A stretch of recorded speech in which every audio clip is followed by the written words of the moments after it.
Welcome back to Fantasy Football Today, presented by Little Caesars. Got the afternoon games coming up today for week number 9. Seahawks at Cardinals. Hopefully that's a high-scoring affair. That's what Vegas is telling us with the over-under set at 49. And then 2 struggling offenses. Which one will get back on track in Tampa Bay as the Rams take on the Buccaneers? Who would have thought based on how the playoffs ended last year for these two teams?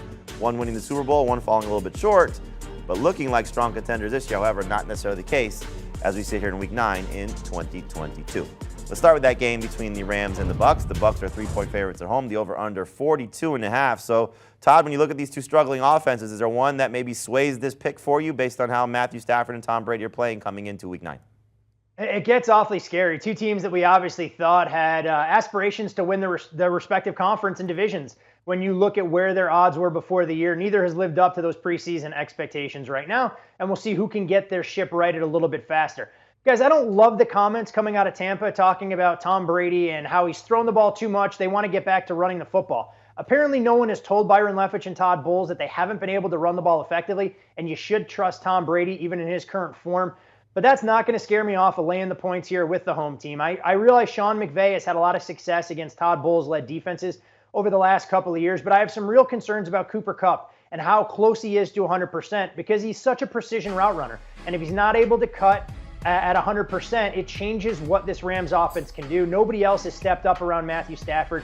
You look at his yards per attempt down nearly a full yard from where it was last year when the Rams went on to win the Super Bowl. And this Tampa defense will be much healthier in this spot than they were against the Baltimore Ravens. I think the extra time off will help the Bucs. They'll be a little bit more dynamic on the offensive side. I don't love it, but I had a slight edge here, so I'll lay the points with Tampa at home.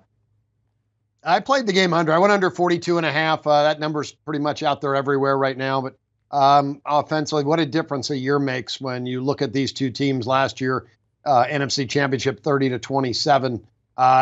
Can't see that coming anywhere near with what these offenses have done. Matthew Stafford, the 20th ranked quarterback in the NFL, 6.8 yards past, more interceptions than touchdowns. Tom Brady ranking 14th in quarterback rating.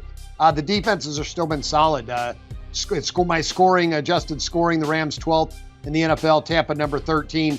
Tampa number 8 in yards per play allowed. So the defenses have been up to task so far. Not as good as I thought they'd be, but they're much better than these two offenses right now. Offensively, I have the Rams number 32 in yards per play, Tampa number 22. So I'm under the total here. I'm going to go with the Bucs. I know it hasn't looked good. There's a lot of chatter coming out of there about the play caller, Byron Leftwich, and people are complaining about him and what he's been doing. But this is a great opportunity to run the ball. And the reason I say that, the best way to beat the Rams, run at them, then throw over the top of them. You have to be able to run the ball. And Aaron Donald, if you can't pin his ears back, you can run right at him. He's not a big defensive lineman. That's what I would do. I think that's what they do here, and they find a way to cover this number. We had Tom Spencer on earlier on Fantasy Football Today. He's in the booth with Jim Nantz and Tony Romo. He said expect to see more work coming for Rachaad White, so maybe that's how they get the run game going with some fresher legs. I would still play Fournette over White if you have to make the choice between the two, but we could see something, maybe a changing of the guard if White does have a big game today against that Rams defense.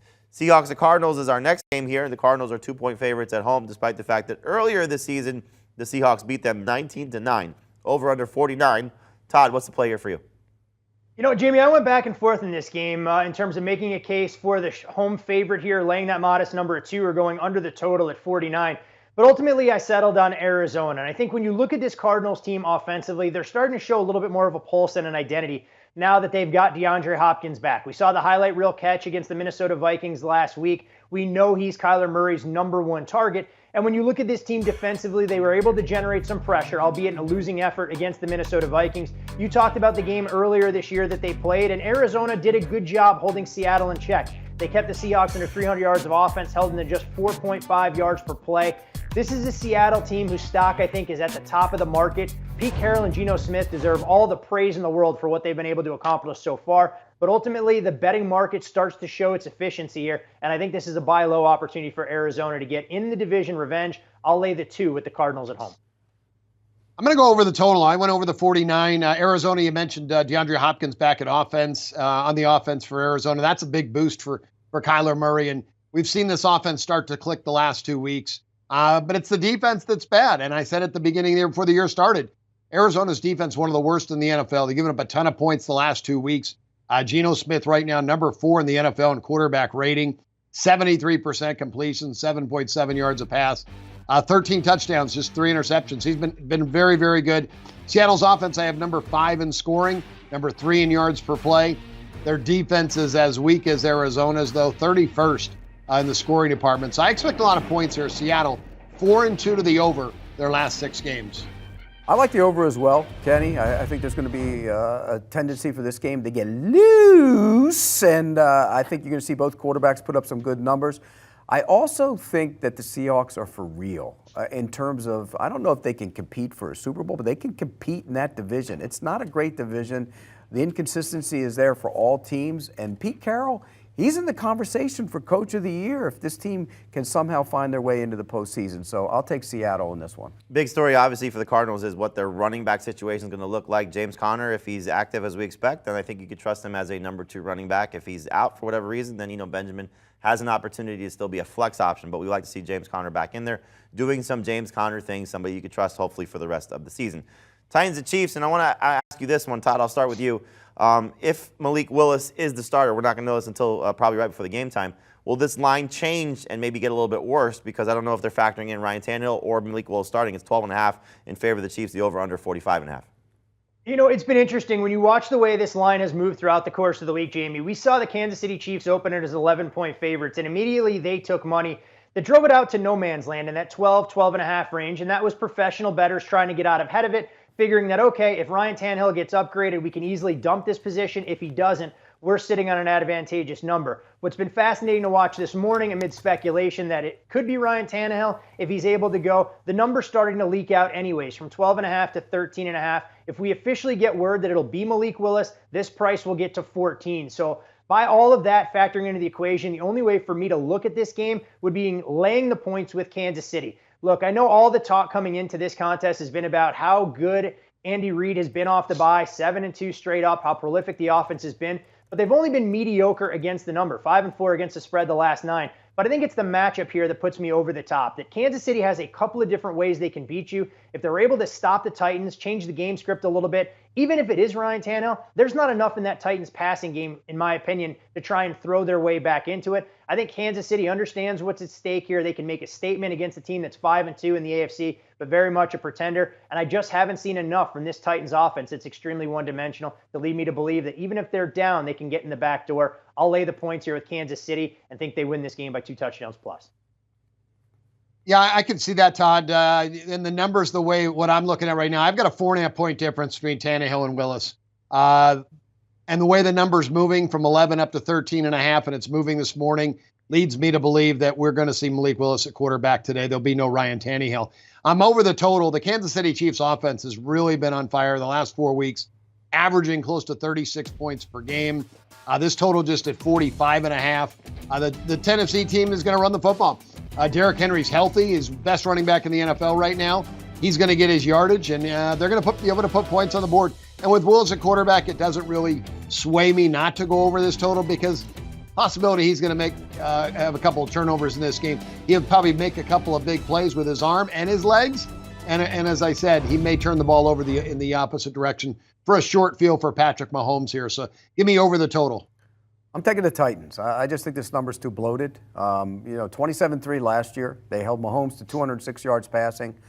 This is Derrick Henry. Whoever plays quarterback, you turn and hand the ball off. You turn and hand the ball off. Maybe take a few shots down the field now and then. But this is about Derrick Henry and his ability to control the ball and control the clock, which I think they will do. And I'll take the 12.5. I think this number is a little too high for my liking. I just don't see how the Titans defense can slow down Patrick Mahomes right now in this passing attack. And getting Kadarius Toney, that's a big storyline. What will he do? I don't think much, but Juju's finally clicking right now. MVS has had a couple of big games prior to the bye week. Mecole Hardman's finding the end zone. We're starting to see this passing game come into a little bit more of a concentrated light for who's going to be the playmakers, and Toney just may add to it. So I think the Chiefs are going to build a big lead and maybe see what happens with the run game. But love the setup for the pass catchers with Juju leading the way there. MVS more of a number 3 and Hardman more of a desperation play.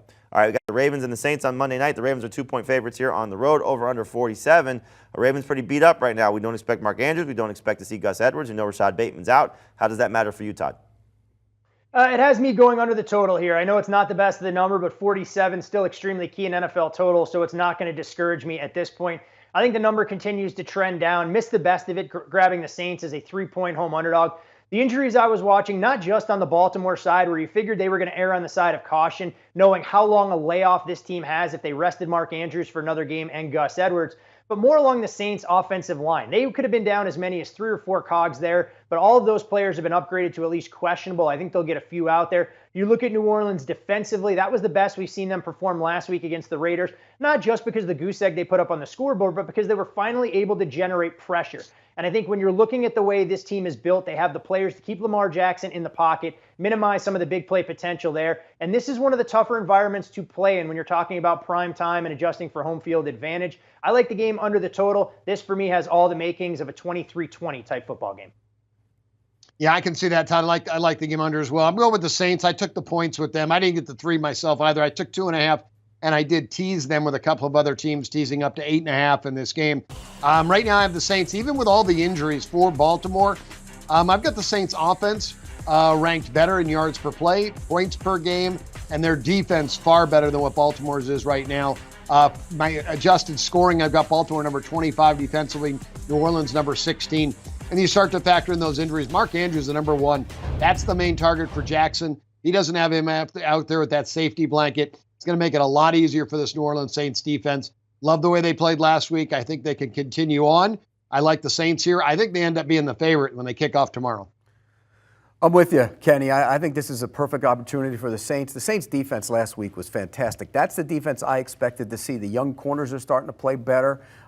Pete Werner was outstanding at linebacker. They got after the quarterback. They pressured him all day long. I think they'll do that here. They'll do some good things to try and limit what Lamar Jackson will do. And I think they're good enough on offense to score enough points. I'm going to take the Saints. I think they win this game outright. Be interesting to see how Kenyon Drake does, stepping in for Gus Edwards. 2 of his last 3 games have been very successful. In his 2 successful games, P is averaging over 8 yards per carry. So when he's running with success. And Isaiah likely a very popular sleeper, as you would expect, without Mark Andrews expected to go. Again, taking a look at the recap here for the picks for the guys. Follow your favorite analyst and follow them to success, because they're going to lead you to prominence, because that's what they do. They're the best in the business. They help you win a lot of money. That's why we have them here, as always, on Fantasy Football Today. Do you want a sports network that delivers everything that matters about the game? The highlights, the picks, the instant analysis, no yelling, no fake debates, no politics. Hit the subscribe button and never miss a moment.